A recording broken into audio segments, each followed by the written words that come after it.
You know me, I love a good fan theory. Fan theories are one of my favourite things on the internet, and I think they're one of the things that make the internet so great. You can share your thoughts on something that you thought that no one would care about, and then get loads of dislikes and hate comments saying how no one cares about what you just said.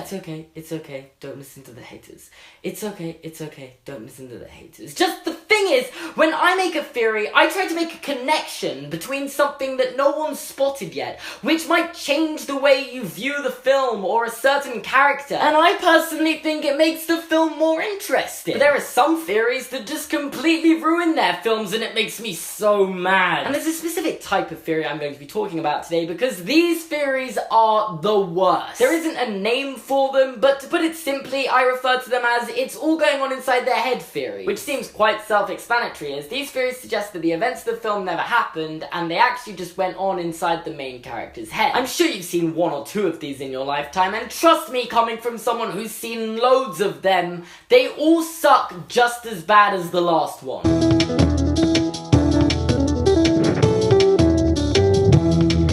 Oh God.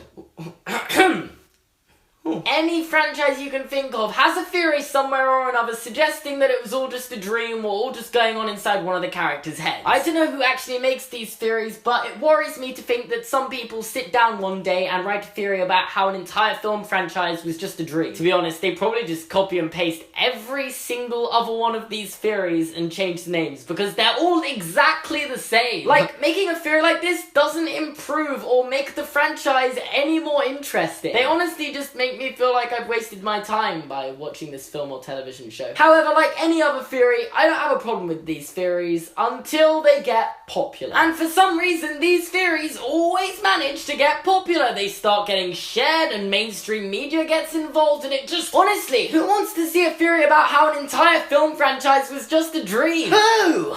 Anyway, today there are 3 of these theories that have just got extremely popular in the last few years that I'm going to be talking about. The first one is that Finding Nemo is actually all going on inside Marlin's head as he tries to overcome the loss of his family. So let's just go through the evidence for this theory, shall we? Nemo means nobody in Latin. And you know what? Fair enough. This is a good piece of evidence. This might imply that there's a side to the story that the adults might pick up on and the kids won't pick up on. So yeah, that's a decent piece of evidence. What's the next piece of evidence for this theory? Oh wait.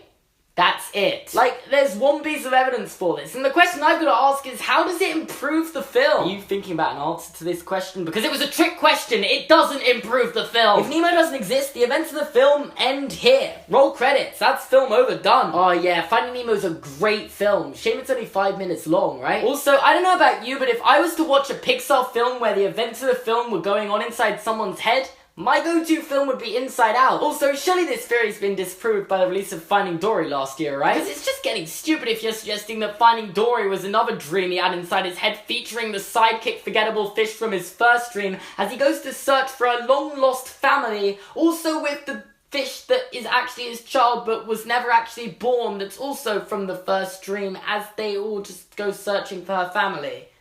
The second theory is that Harry Potter was driven to insanity in the cupboard under the stairs and dreamt up the events of the book. Okay, so this one just basically revolves around that one line from the Deathly Hallows. Of course it's happening inside your head, Harry.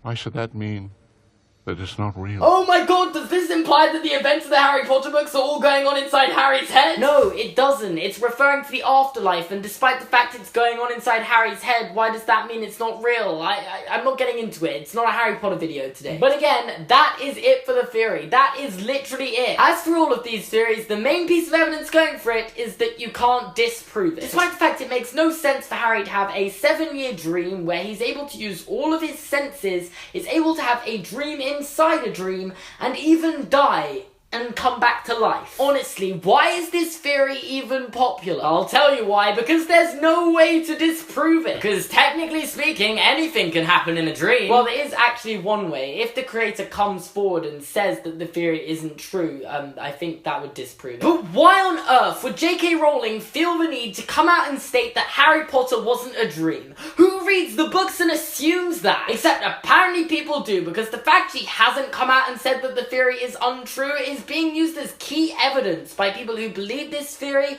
or people who believe that releasing this theory into an article will make them money. Like, I'm being serious, this theory is being shared around with clickbait titles such as J.K. Rowling's refused to admit this theory is false. That is not evidence. J.K. Rowling's never said any of my Harry Potter theories are false, but you don't see me ending every video by saying, and for my final piece of evidence, J.K. Rowling has not said this theory is wrong. And this is strong evidence because she wrote the books, and if she hasn't said it's wrong, it mustn't be wrong. But you know, that's just sorry, wrong channel. And the third and final theory I'm going to talk about today is that Up is actually Carl's journey through the afterlife. Basically, this theory suggests that Carl Fredricksen died in his sleep the night after he returns from court with the order that he has to vacate to a retirement home, and everything that happens after represents Carl's journey through the afterlife. The theory claims that this helps explain some of the plot holes behind the film, like how 20,622 balloons are able to lift a house from its roots, and that the house flying away actually symbolizes him leaving the physical world and joining the spiritual world, blah-diddy-blah-diddy-blah. I genuinely have a message to the person who wrote this theory. Do you really think that was Pixar's intention with this film? Do you think when Pete Docter and Bob Peterson pitched this idea to Pixar, they had this in mind? And brought up the fact that Carl was secretly going to die, but not mention it in the film, and the whole story was just going to be a metaphor in the hope that someone would pick up on it and make a fan theory and post it on the internet. Do you really think that? Because I'm not gonna lie, I do imagine the pitching of Up as a film idea was a weird conversation. Okay, everyone at Pixar, I've just had the most amazing film idea. This is like the most amazing thing ever. You've got to hear this, okay? An old man attaches balloons to his house and flies it away to Venezuela,